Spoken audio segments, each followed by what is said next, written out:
شیخ ظفر الحسن مدنی حفظہ اللہ سے سوال، کسی بھائی نے درخواست کی ہے کہ القاعدہ اور IS جیسی تنظیموں کا جو فتنہ عوام میں پھیلتا جا رہا ہے، اس سے متعلق خاطر خواہ معلومات عوام کے پاس نہیں ہیں اور ان سے متعلق گفتگو بھی نہیں کی جاتی ہے، آپ سے درخواست ہے کہ آپ اس پر روشنی ڈالیں۔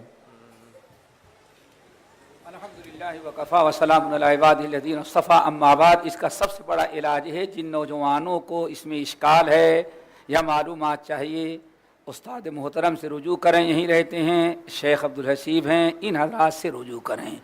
پہلی نصیحت ہماری یہ ہے کہ جب بھی اس قسم کی باتیں سنیں، قرآن پاک سورۃ النساء کی آیت ہے فَإِذَا جَاءَهُمْ أَمْرٌ مِّنَ الْأَمْنِ أَوِ الْخَوْفِ أَذَاعُوا بِهِ، جب بھی کوئی پریشانی، خوشی کی، غمی کی، تکلیف کی کوئی خبر سنتے ہیں نوجوان تو فوراً اس کو پھیلا دیتے ہیں، پھیلانے لگتے ہیں۔ پھیلانا ان کا کام نہیں، دو چیزیں ہیں، نہ تو اس پر یقین کرو، بگاڑ یہاں سے پیدا ہوتا ہے کہ چاہے کیسا ہی بے دین میڈیا ہو، اس نے جو میڈیا میں ڈال دیا اس کو ہم نے قبول کر لیا۔ پہلی چیز اس پر یقین نہ کریں، اور نمبر دو اس کو سن لینے کے بعد غیروں سے کہنے کے بجائے رب العالمین قرآن پاک سورۃ النساء کی آیت فَإِذَا جَاءَهُمْ أَمْرٌ مِّنَ الْأَمْنِ أَوِ الْخَوْفِ أَذَاعُوا بِهِ، جب بھی کوئی خبر آئی تو پھیلانے لگتے ہیں۔ ان کا کام پھیلانا نہیں تھا، وَلَوْ رُدُّوهُ إِلَى اللَّهِ إِلَى الرَّسُولِ وَإِلَى أُولِي الْأَمْرِ مِنْكُمْ، جب پھیلانے کے بجائے وہ کتاب اللہ، سنت رسول، علماء کی طرف لوٹا دیتے تو علماء ان کی صحیح رہنمائی کر جاتی۔ ایک چھوٹی سی مثال ہے، آپ حضرات جانتے ہیں، کسی نے افواہ اڑا دیا کہ نبی علیہ السلام نے اپنی بیوی کو طلاق دے دیا، سارے لوگ مدینے میں پریشان، چاروں طرف سے کتنا ہنگامہ، کتنے مصیبت میں آ گئے۔ بڑا طویل واقعہ ہے، حضرت عمر فاروق رضی اللہ تعالیٰ عنہ کو کسی نے بتلایا، عمر فاروق رضی اللہ تعالیٰ عنہ نے لوگوں کی باتوں پر یقین کرنے کے بجائے جب مسجد نبوی میں آئے تو مسجد پوری بھری ہوئی ہے، کیا ہوا؟ سارے لوگ غمزدہ رو رہے ہیں، مصیبت آئی ہوئی ہے، کیا بات ہے؟ اللہ کے رسول نے اپنی بیویوں کو طلاق دے دیا ہے۔ عمر فاروق نے کہا جہاں بیٹھو، وہاں بیٹھ کر کے نہ روئے، نہ لوگوں کی تائید کی، نہ انکار کیا، سیدھے اپنی بیٹی کے پاس گئے، حفصہ سے پوچھا اللہ کے رسول نے تم کو طلاق دی؟ نہیں، ہمیں معلوم نہیں۔ اللہ کے رسول کے پاس گئے، اللہ کے رسول میں نے طلاق نہیں دیا ہے۔ قرآن پاک کی آیت نازل ہوئی، یہ سورۃ النساء کی، عمر نے جو کیا ہے وہی قیامت تک آنے والے مسلمانوں کو کرنا چاہیے، یہ تحقیق۔ نمبر دو میرے بھائیوں، اپنے سے فیصلہ میں نے کہا نہ کریں۔ جہاں تک معاملہ ان کا ہے، القاعدہ کا یا IS،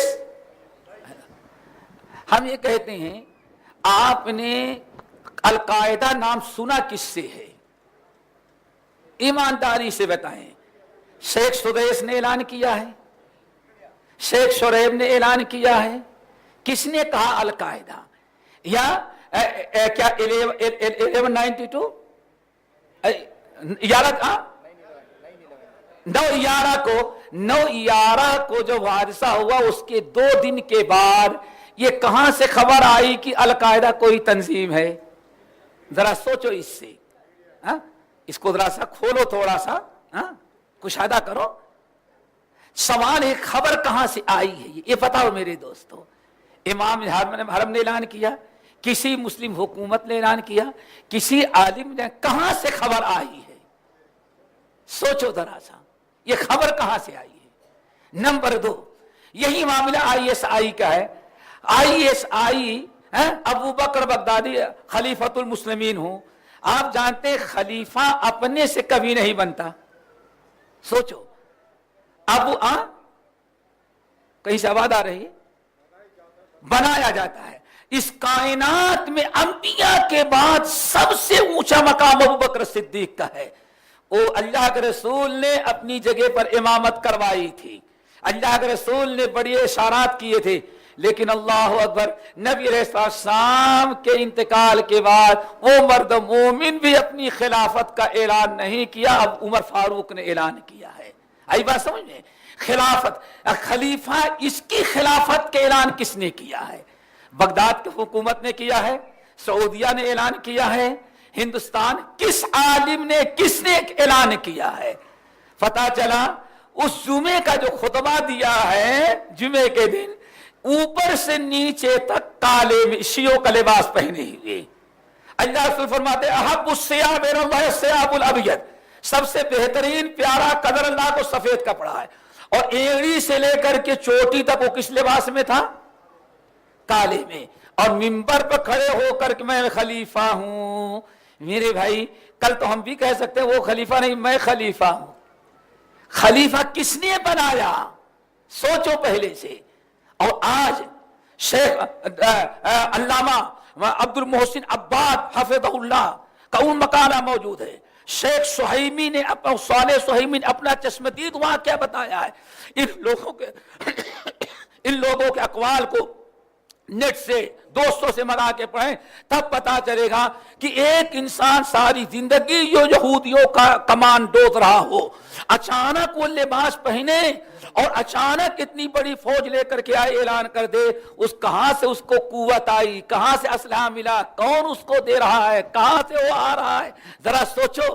تو اس لیے دوستو ان افواہوں پر جانے کے بجائے، اس سے متاثر ہونے کے بجائے، ہم یہ کہتے ہیں ہمارا اہل حدیث نوجوان اگر کوئی یہاں ہاتھ باندھے ہے اور کہہ دے حدیث ہے، کہتے حدیث دکھاؤ، اور ISI کے خلافت کو بغیر تحقیق کے کیسے قبول کر لیتے ہو یارو؟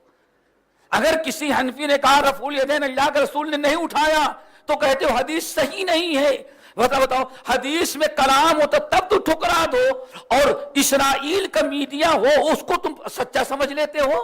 سو عقل لگاؤ، اسلامی وصول و ضابطے کو سامنے رکھو۔ یا ایھا الذین آمنوا ان جاءکم فاسق بنبأ فتبینوا، اے ایمان والو جب بھی کوئی فاسق اور فاجر کوئی خبر لے کر کے آئے اس کی تحقیق کر لو۔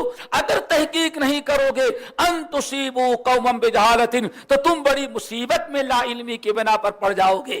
آپ حضرات جانتے ہیں نبی علیہ السلام نے جس کو بھیجا تھا وہ صحابی تھے، منافق نہیں تھے، صحابی تھے، لیکن ان کو ذرا غلط فہمی ہو گئی کہ ہم زکوٰۃ کے لیے جا رہے ہیں، لوگ ہم کو پکڑنے کے لیے دوڑ رہے ہیں۔ چلے آئے نبی علیہ السلام بیان کر دیا، آن فرمائے زکوٰۃ نہیں لائے، اللہ رسول تو ہم کو قتل کرنا چاہتے تھے۔ میرے بھائیو ذرا سوچو، یہ نبی علیہ السلام زندہ ہیں، وحی کا نزول ہو رہا ہے، ابو بکر و عمر موجود ہیں۔ ایک انسان کی بات کو اللہ کے رسول نے اور صحابہ نے قبول کیا، یقین کر لیا، اور فوراً فوج کی تیاری، اور قرآن پاک کی آیت نازل ہوئی، کہیں ایسا نہ ہو کہ آپ مصیبت میں۔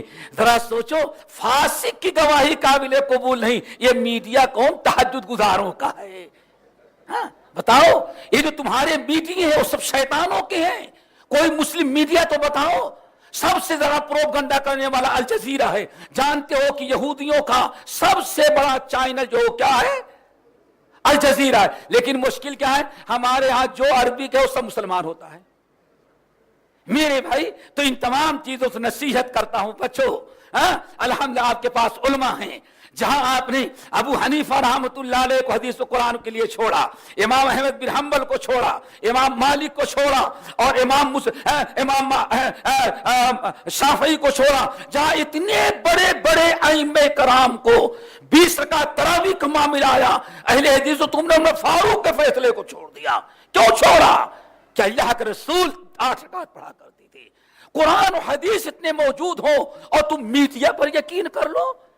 عمر فاروق کی بات کو ٹھکرا سکتے ہو، ابو حنیفہ اور امام مالک کے قول کو حدیث کے خلاف ٹھکرا سکتے ہو، تو کیا یہ بخاری کی روایت، قرآنی آیات، یہ سارے ہمارے اصول و ضوابط جہاد کے موجود ہیں، سارے ہمارے شرائط موجود ہیں، قرآنی آیات موجود ہیں، کسی خبر کو کب قبول کرے اس کے شرائط موجود ہیں۔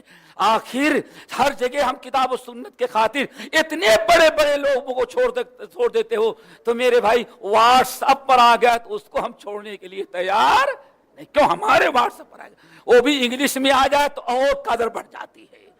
میرے بھائیوں اپنی حفاظت کرو، ورنہ ہم تو ڈوبے ہیں، شرم تجھے بھی لے